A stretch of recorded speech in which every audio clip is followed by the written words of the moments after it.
প্রিয় ভাই ও বোনেরা, আজ আমি যে কথাগুলো আপনাদের সামনে বলতে চাই তা একটি অমূল্য দোয়ার উপর ভিত্তি করে। এটি এমন একটি দোয়া যা কিছু রেওয়ায়াতে রাসূলুল্লাহ সাল্লাল্লাহু আলাইহি ওয়াসাল্লামের প্রতি সম্পর্কযুক্ত করা হয়েছে, কিন্তু সহিহ সূত্রে তা তার সাল্লাল্লাহু আলাইহি ওয়াসাল্লাম থেকে প্রমাণিত হয়নি। তবুও এই দোয়াটি আমাদের সালাফে সালেহিনদের একজন নেককার খলিফা উমর ইবন আব্দুল আজিজ রাহমাহুল্লাহু তাআলার কণ্ঠ থেকে উঠে এসেছে। এটি তার প্রিয়তম দোয়াগুলোর একটি ছিল, যেটি তিনি বারবার পড়তেন। আমরা জানি সালাফরা আল্লাহর সাথে এমনভাবে সংযুক্ত ছিলেন যা আমাদের জন্য আজ এক অনন্য দৃষ্টান্ত। তাদের দোয়া, তাদের অন্তরের ভাষা ছিল গভীর ভালোবাসা, পূর্ণ আত্মসমর্পণ ও উপলব্ধিতে পরিপূর্ণ।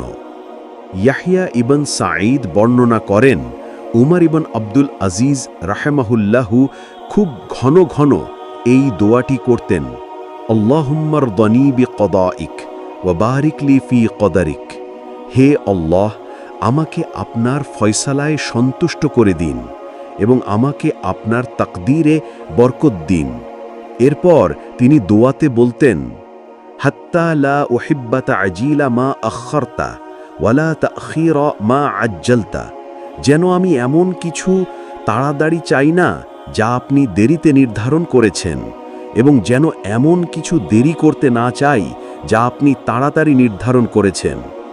ভাই ও বোনেরা, এই ছোট্ট দোয়াটির মাঝে লুকিয়ে আছে আমাদের জীবনের সবচেয়ে বড় হতাশা ও ধৈর্যের প্রতিচ্ছবি। আমরা সবাই কোনো না কোনো দিক থেকে অপেক্ষার মধ্যে আছি। কারো জন্য তা একটি চাকরি, কারো জন্য বিয়ে, কারো জন্য সন্তান, আর কারো জন্য নির্দিষ্ট কোনো সফলতা। আর সেই অপেক্ষার মাঝেই আমরা প্রশ্ন করি, আল্লাহ কখন?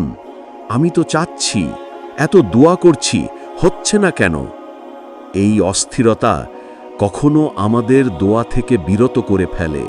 যেমন রাসূল সাল্লাল্লাহু আলাইহি ওয়াসাল্লাম বলেছেন, ব্যক্তি দোয়া করতে থাকে, তারপর হাল ছেড়ে দেয়, আর তখনই হয়তো তার দোয়াটি কবুল হওয়ার ছিল।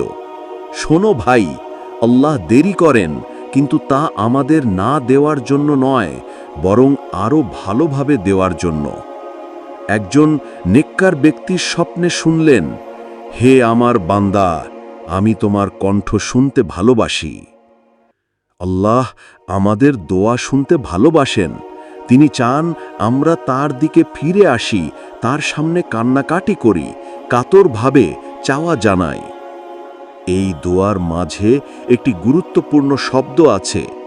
কদা মানে যা হয়ে গেছে, কদর মানে যা এখনো ঘটেনি কিন্তু আল্লাহর পরিকল্পনায় আছে।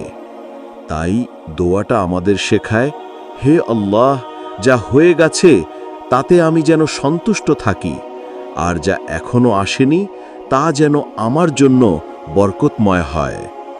এমনকি যদি সেটা অনেক দেরিতে আসে, তবুও আমি যেন সেটাকেই ভালোবাসি। তাড়াতাড়ি চাই না যদি সেটা হিতকর না হয়। তুমি যদি শুধু চাইতে থাকো কবে হবে, তবে তুমি বর্তমানের নিয়ামতগুলো ভুলে যাচ্ছ।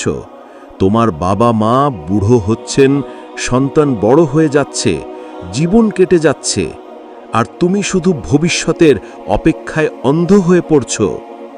আসলে এই দেরি, এই অপেক্ষা, এই থেমে যাওয়াটা হতে পারে আল্লাহ দেয়া এক অমূল্য সুযোগ। হয়তো এই সময়েই তুমি আবার তাহাজ্জুদের অভ্যেস গড়ে তুলেছ, হয়তো চোখের পানি ঝরিয়েছ, আর সেই চোখ জাহান্নামের আগুন কখনো স্পর্শ করবে না। হয়তো এই অবস্থায় তুমি আল্লাহর এত কাছে এসেছ যা সুখের সময় কখনো সম্ভব হতো না।